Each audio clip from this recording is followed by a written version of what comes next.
മുംബൈ ഭീകരാക്രമണ കേസിൽ David Coleman ഹെഡ്ലിയുടെ സഹായി തഹാവൂർ റാണയെ ഇന്ത്യൻ അന്വേഷണ ഏജൻസികൾ രാജ്യത്തെത്തിച്ചു.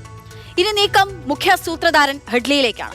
ഹെഡ്ലിയെ ചോദ്യം ചെയ്യാൻ അമേരിക്കയുടെ സഹകരണം തേടാനുള്ള നീക്കങ്ങളാണ് നടത്തുന്നത്. നിലവിൽ അമേരിക്കൻ ജയിലിലാണ് ഹെഡ്ലി കഴിയുന്നത്. എന്തൊക്കെ നീക്കങ്ങളാണ് നടത്തുന്നത് എൻഐയുടെ ഭാഗത്തു നിന്നുണ്ടാകുന്നത്, നാട്ടിലേക്ക് ഹെഡ്ലിയെ എത്തിക്കാൻ വേണ്ടുന്ന സാഹചര്യങ്ങൾ എന്തൊക്കെയാണ്, മറ്റു നടപടികൾ എന്തൊക്കെയാണെന്നുള്ളത് ബി ബാലഗോപാൽ ആദ്യം പറയും. ലഷ്കർ ഭീകരൻ തഹാവൂർ റാണയെ ചോദ്യം ചെയ്ത NIA ഉദ്യോഗസ്ഥർക്കാണ് 2008 മുംബൈ ഭീകരാക്രമണ കേസുമായി ബന്ധപ്പെട്ട ചില പുതിയ വിവരങ്ങൾ ലഭിച്ചത്. പാകിസ്ഥാൻ ചാരസംഘടനയായ ISI, ഭീകരസംഘടനയായ ലഷ്കർ-ഇ-തോയ്ബ എന്നിവയ്ക്ക് മുംബൈ ഭീകരാക്രമണവുമായി ബന്ധപ്പെട്ട ചില വിശദാംശങ്ങളാണ് തഹാവൂർ റാണ NIA ഉദ്യോഗസ്ഥരോട് പങ്കുവച്ചത്. ഈ വിവരങ്ങളുടെ അടിസ്ഥാനത്തിലാണ് ഡേവിഡ് കോൾമാൻ ഹെഡ്ലിയെ വീണ്ടും ചോദ്യം ചെയ്യാൻ NIA ആലോചിക്കുന്നത്. ഡേവിഡ് കോൾമാൻ ഹെഡ്ലി നിലവിൽ അമേരിക്കയിൽ തടവ് ശിക്ഷ അനുഭവിച്ചു വരികയാണ്. 35 വർഷത്തെ തടവാണ് ഡേവിഡ് കോൾമാൻ ഹെഡ്ലിക്ക് അമേരിക്കൻ കോടതി വിധിച്ചിരിക്കുന്നത്. പക്ഷേ കോടതിയുടെ വിചാരണ നടപടികളുമായി സഹകരിച്ചതിനാൽ ഡേവിഡ് കോൾമാൻ ഹെഡ്ലിയെ മറ്റൊരു രാജ്യത്തിനും കൈമാറാൻ വേണ്ടി കഴിയില്ല. ഈ സാഹചര്യത്തിലാണ് അമേരിക്കയിലെത്തി ഡേവിഡ് കോൾമാൻ ഹെഡ്ലിയെ വീണ്ടും ചോദ്യം ചെയ്യാൻ NIA ആലോചിക്കുന്നത്. ഇത് സംബന്ധിച്ച ഔദ്യോഗികമായ ആവശ്യം ഇന്ത്യ അമേരിക്കയെ അറിയിക്കുന്നതായിരിക്കും. പക്ഷേ അമേരിക്ക എന്ത് നിലപാട് സ്വീകരിക്കുമെന്ന കാര്യം ഇതുവരെയും വ്യക്തമല്ല. അമേരിക്ക എന്തു നിലപാട് സ്വീകരിക്കുമെന്നുള്ളതാണ് ഇതിൽ ഏറ്റവും പ്രധാനപ്പെട്ടുള്ള കാര്യം. നമുക്കിനി ആരാണ് ഡേവിഡ് കോൾമാൻ ഹെഡ്ലി എന്നുള്ള കാര്യം വിശദമായി തന്നെ നോക്കാം. എന്താണ് ഹെഡ്ലി, ആരാണ് ഹെഡ്ലി, ഈ മുംബൈ ഭീകരാക്രമണത്തിലേക്ക് പ്രതിമാത്രമാണോ എന്നുള്ളതാണ്.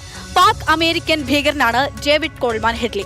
അദ്ദേഹം ജനിച്ചത് വാഷിംഗ്ടണിലാണ്, പക്ഷേ പാക് വംശജനാണ്. അദ്ദേഹത്തിന്റെ അച്ഛനും അമ്മയും പാകിസ്ഥാനുകാരായിരുന്നു. അദ്ദേഹം പക്ഷേ ജനനം ഉണ്ടാകുന്ന വാഷിംഗ്ടണിലാണ്. പക്ഷെ പിന്നീട് അവർ തിരികെ കറാച്ചിയിലേക്ക്, പാകിസ്ഥാനിലേക്ക് പോകുന്നു.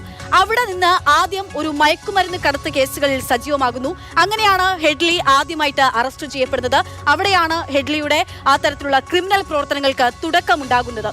ഈ കേസുമായി ബന്ധപ്പെട്ടപ്പോൾ തന്നെ ഈ കാലഘട്ടത്തിൽ സ്കൂളിൽ പഠിക്കുന്ന സമയങ്ങളിൽ, കോളേജിൽ പഠിക്കുന്ന സമയത്തിലാണ് നമ്മൾ നിലവിലിപ്പോൾ ഇന്ത്യയിലേക്ക് എത്തിച്ചിരിക്കുന്ന തഹാവൂർ റാണയുമായി ബന്ധപ്പെടുന്നത് ഹെഡ്ലി. അങ്ങനെ തഹാവൂർ റാണ എന്ന ഡോക്ടറെ കവചമാക്കിക്കൊണ്ട് ഈ മയക്കുമരുന്ന് കടത്തലുകൾ നടത്തുകയായിരുന്നു ഹെഡ്ലി പ്രധാനമായും ചെയ്തുകൊണ്ടിരുന്നത്. പിന്നീട് ഇങ്ങനെ മയക്കുമരുന്ന് കടത്തലുമായി ബന്ധപ്പെട്ടുള്ള പരിപാടികളൊക്കെയായി തന്നെ ലാഹോറിൽ വെച്ച് ലഷ്കർ-ഇ-തോയ്ബയെ സഹായിക്കുന്നു. ഈ ലഷ്കർ-ഇ-തോയ്ബയുമായിട്ടുള്ള പ്രവർത്തനങ്ങളുടെ ഭാഗമാകുന്നു ഹെഡ്ലി. അങ്ങനെ ലഷ്കർ-ഇ-തോയ്ബയെ സഹായിക്കുന്നു. പിന്നീട് ലഷ്കർ-ഇ-തോയ്ബയ്ക്ക് വേണ്ടി മുംബൈ ഭീകരാക്രമണം നടത്താനായി ഇന്ത്യയിലേക്ക് എത്തുകയാണ്. ഇന്ത്യയിലേക്ക് എത്തി പ്രധാന സ്ഥലങ്ങൾ 5 സ്പോട്ടുകൾ നിരീക്ഷിക്കുന്നു. ആ സ്പോട്ടുകൾ നിരീക്ഷിച്ചുകൊണ്ട് എവിടെ എങ്ങനെ ആക്രമണം നടത്തുന്നതിനെ പറ്റി ഇന്ത്യയിലേക്ക് എത്തി നിരീക്ഷണം നടത്തുന്നത് ഹെഡ്ലിയാണ്. ഹെഡ്ലിയുടെ ചിത്രം തന്നെ നമുക്ക് കാണുമ്പോൾ മനസ്സിലാകും. ഈ ചിത്രം ഹെഡ്ലിയുടെ ഈ രൂപമാണ് പ്രധാനമായും ഈ തരത്തിലുള്ള നീക്കുപോക്കുകൾക്ക് വേണ്ടിയിട്ട് ഉപയോഗിച്ച ഓരോ രേഖകളും സ്ഥലങ്ങളും ഒക്കെ നിരീക്ഷിക്കുന്നു. ഇതിനായി ജൂതനായി വേഷം മാറിക്കൊണ്ടാണ് ഹെഡ്ലി 2006 അദ്ദേഹം ഇന്ത്യയിലേക്ക് ഹെഡ്ലി എത്തുന്നത്. 2008 ഭീകരാക്രമണം നടത്തുന്നത്.